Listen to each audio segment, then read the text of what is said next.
আসসালামু আলাইকুম। সরকারি নজরুল কলেজ ত্রিশাল ময়মনসিংহ কর্তৃক আয়োজিত অনলাইন ক্লাসে সবাইকে স্বাগত জানাচ্ছি। আমি পারভিন আক্তার, প্রভাষক, হিসাব বিজ্ঞান বিভাগ, সরকারি নজরুল কলেজ ত্রিশাল ময়মনসিংহ। নীল নভঘনে আষাঢ় গগনে তিল ঠাই আর নাহিরে, ওগো ওগো আস্তরা যাসনে ঘরের বাহিরে। বিশ্বকবি রবীন্দ্রনাথ ঠাকুর আমাদেরকে আষাঢ় মাসে ঘর থেকে বের হতে নিষেধ করেছিলেন।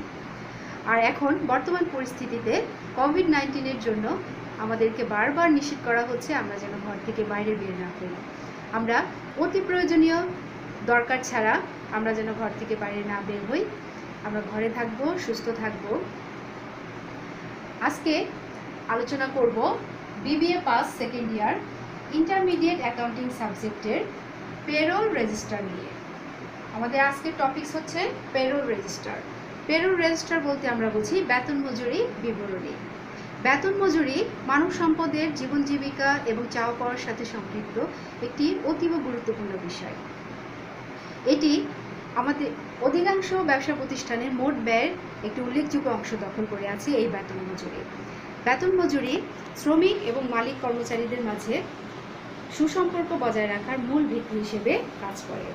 এই ভিত্তিকে অটুট রাখার জন্য, অর্থাৎ মালিক ও শ্রমিক কর্মচারীদের মাঝে সম্পর্ক আরও সুদৃঢ় করার জন্য এই বেতন মজুরি হিসাব নির্ভুল এবং যথাযথভাবে সংরক্ষণ করা অতীব জরুরি বা অপরিহার্য হয়ে ওঠে।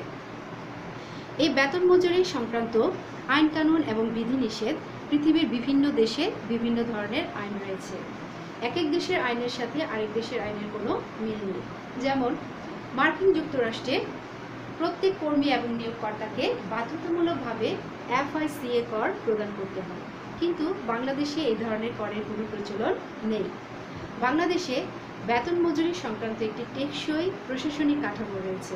এই প্রশাসনিক কাঠামো তিনটি আইন বিবেচনা করে থাকে। এই আইন তিনটি হচ্ছে, প্রথমে 1 নম্বর আইন হচ্ছে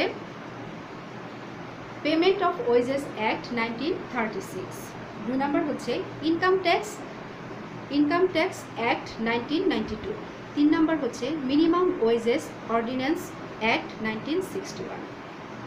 এখন আমরা বুঝব বেতন এবং মজুরি কি। আপাত দৃষ্টিতে মনে হতে পারে যে বেতন ও মজুরি বিষয়টি একই, অর্থাৎ কাজ করেছি টাকা পাব, এটাই বেতন বা এটাই মজুরি। কিন্তু আসলে বিষয়টা তা না। এই দুটো বিষয়ের মধ্যে একটি সূক্ষ্ম পার্থক্য রয়েছে। পার্থক্যটা হলো, বেতন বা স্যালারি বলতে আমরা বুঝি যে মানসিক বা কায়িক পরিশ্রমের মাধ্যমে আমরা যে পারিশ্রমিক পাই সেটা হচ্ছে বেতন বা স্যালারি। এটি মাসের শেষে বা বছরের শেষে পাওয়া যেতে পারে। আর মজুরি বা ওয়েজেস হচ্ছে শুধুমাত্র কায়িক বা শারীরিক পরিশ্রমের বিনিময়ে যে পারিশ্রমিক পাওয়া যায় সেটাই হচ্ছে মজুরি বা ওয়েজেস। এটি দিনের শেষে বা সপ্তাহের শেষে পাওয়া যায়। এই বেতন মজুরির সাধারণত 3টি উপাদান রয়েছে। প্রথম উপাদান হচ্ছে মোট বেতন বা মোট মজুরি, যেটাকে ইংরেজিতে আর্নিংস বলা হয়, টোটাল আর্নিংস। 2 নম্বর উপাদান হচ্ছে মোট কর্তন, যেটাকে ইংরেজিতে বলা হয় টোটাল ডিডাকশনস। আর 3 নম্বর উপাদান হচ্ছে নিট বেতন বা নিট মজুরি, নেট স্যালারি। আমাদের মোট বেতন থেকে মোট কর্তন বাদ দেওয়ার পরে যে নিট বেতন থাকে বা নিট মজুরি থাকে সেটা শ্রমিক কর্মচারীকে নগদে পরিশোধ করতে হয়। এখন আমরা একটি অঙ্কের মাধ্যমে এই পেরোল রেজিস্টার বোঝার চেষ্টা করব। তো আমাদের অঙ্কের যে ডাকটা আছে সেটা এখানে দেওয়া আছে, আমরা সেটা বোঝার চেষ্টা করব। 2 workers A and B of XYZ Limited had the following particulars relating to wages, allowances and deductions for the first week of January 2019. অর্থাৎ XYZ নামক একটি প্রতিষ্ঠানের 2 জন কর্মী আছে, A এবং B। নিচে জানুয়ারি মাসের প্রথম সপ্তাহের তাদের মজুরি, ভাতা এবং কর্তনসমূহ দেয়া আছে। 1 নম্বরে বলা আছে আওয়ার্স ওয়ার্কড, অর্থাৎ তারা কত ঘন্টা কাজ করে। এ কাজ করে 110 ঘন্টা, বি কাজ করে 120 ঘন্টা। তাদের মজুরি কত, ওয়েজেস, তাদের মজুরি হচ্ছে, এর মজুরি 1100 টাকা, বি এর মজুরি 1200 টাকা। ডিএ হচ্ছে ডিয়ারনেস অ্যালাউন্স। এটা হবে বেসিক ওয়েজেসের উপর, অর্থাৎ মূল মজুরির উপর। এ পাবে 20%, বিও পাবে 20%। মেডিকেল অ্যালাউন্স, এ পাবে 150, বি পাবে 150 টাকা। কনভেয়ান্স অ্যালাউন্স, যাতায়াত ভাতা, এ পাবে 10%, বি পাবে 10%। ওভারটাইম ওয়েজেস, অতিরিক্ত সময়ের যে মজুরি, এ পাবে 400, বি পাবে 500 টাকা। Employees contribution to provident fund, provident ফান্ডে ভবিষ্যৎ তহবিলে যে নিয়োগ কর্মীর যে দান, সেটা হচ্ছে এর 10%, বি এরও 10%। অ্যাডভান্স ওয়েজেস, অগ্রিম মজুরি, এর 200 টাকা, বি এরও 200 টাকা।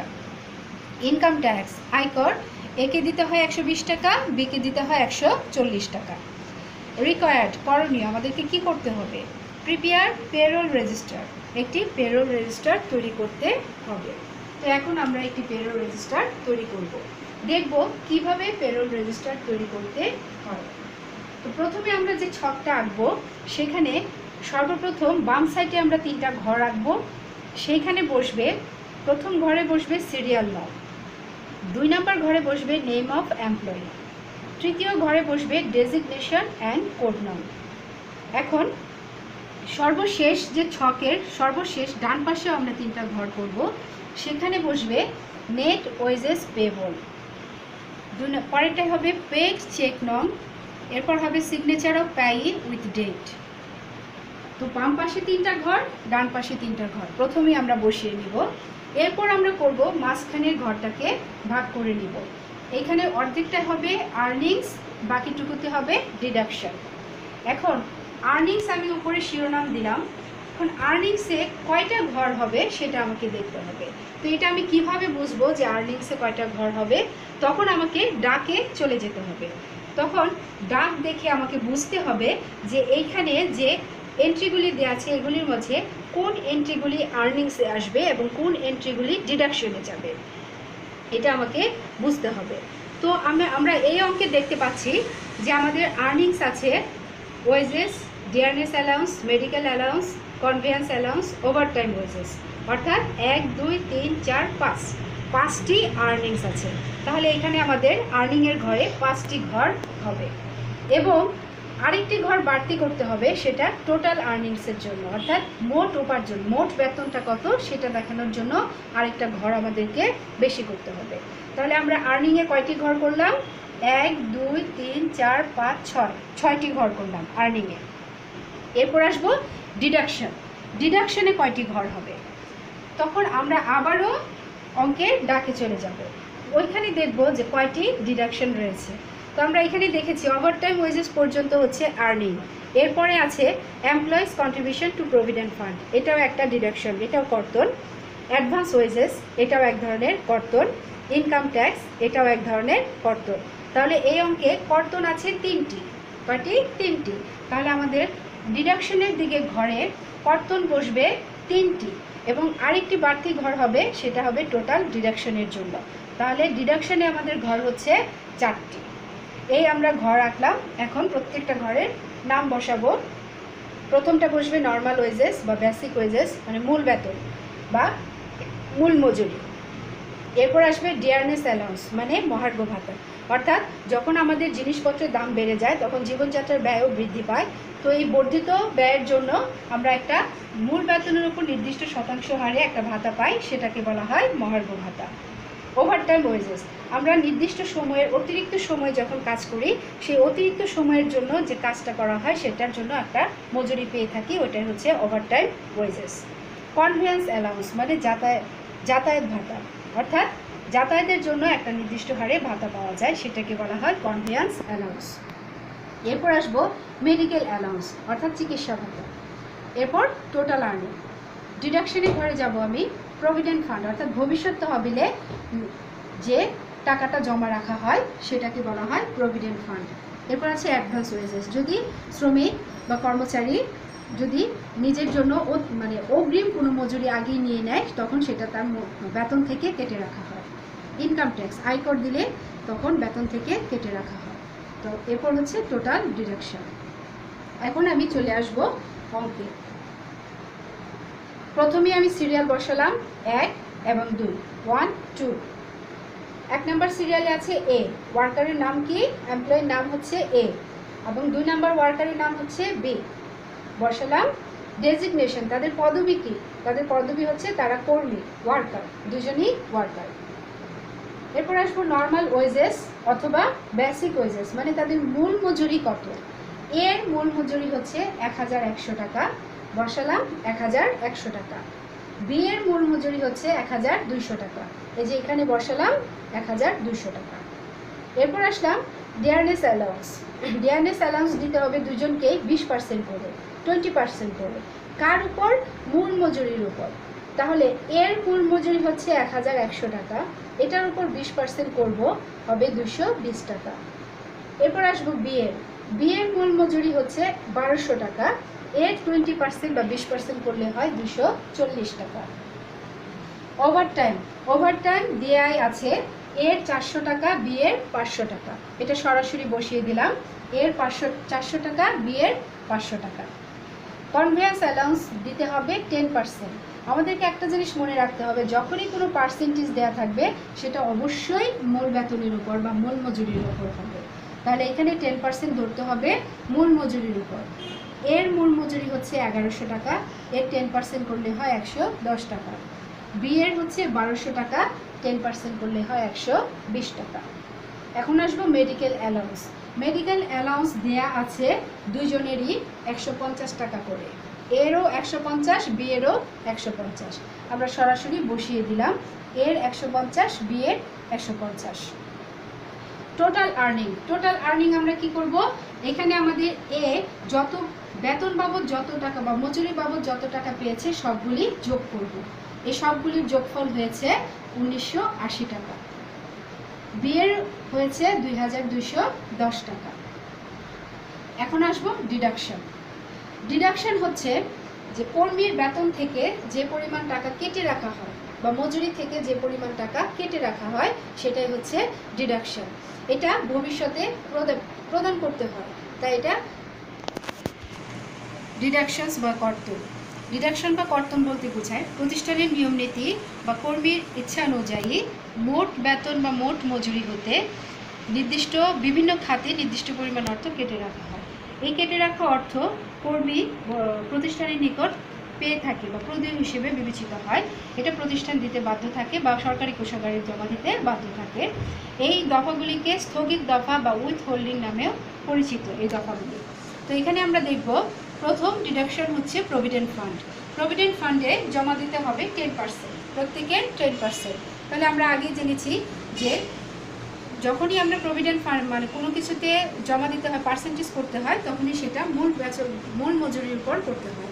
তাহলে আমাদের বেসিক ওয়েজেস হচ্ছে 1100, আমাদের এ পাবে 1100 10% 1110 এবং 1200 10% 120।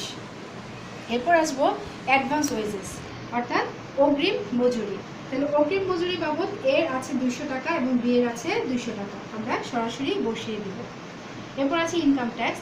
ইনকাম ট্যাক্সও অঙ্কে দেওয়া আছে 120 এবং 140, এটা আমরা সরাসরি বসিয়ে দিলাম। এখন আসবে টোটাল ডিডাকশন, অর্থাৎ আমরা এই যে ডিডাকশনের যে খাতগুলি আছে এগুলি সবগুলি যোগ করব, যোগ করে টোটাল ডিডাকশন বের করব। তাহলে আমাদের এই যে 110 200 120 এই তিনটা খাত যোগ করলাম, হলো মোট হলো 430 টাকা। এরপর বিয়েরটা যোগ করলাম, হলো 360 টাকা। এখন আসবো আমরা আসল কাজে, অর্থাৎ নেট ওয়েজেস পেবল বা নেট স্যালারিজ পেবল। এইটা আমরা বের করব কিভাবে? এই নেট ওয়েজেস বের করব, আমাদের যে টোটাল আর্নিং আছে এই যে এখানে 1980 টাকা, এটা থেকে টোটাল ডিডাকশন বাদ দিব। 1980 টাকা থেকে 430 টাকা বাদ দিব, বাদ দিলে থাকবে আমাদের 1550 টাকা। এই 1550 টাকাই হচ্ছে নেক্সট ওয়েজেস। এবং বিয়েরটা হচ্ছে 2210 টাকা থেকে 360 টাকা বাদ দিব, বাদ দিলে থাকবে 1850 টাকা। এই টাকাটা কর্মী নগদে পেয়ে থাকবে। এই নেট ওয়েজেস পেবল বা নেট স্যালারি বা নেট ওয়েজেস টাকাটাই কর্মী নগদে পেয়ে থাকবে। এখন এখানে সর্বশেষ আমাদেরকে 4 জনের সিগনেচার লাগবে পেরোল রেজিস্টারে। সেই 4 জন হচ্ছে, প্রথমে হবে প্রিপেয়ার বাই অর্থাৎ প্রস্তুতকারকের সিগনেচার দিতে হবে। এরপর আসবে চিফ অ্যাকাউন্টেন্ট অর্থাৎ প্রধান হিসাব রক্ষকের সিগনেচার লাগবে, ম্যানেজার ব্যবস্থাপকের সিগনেচার, ক্যাশিয়ার বা কোষাধ্যক্ষের সিগনেচার দিতে হবে।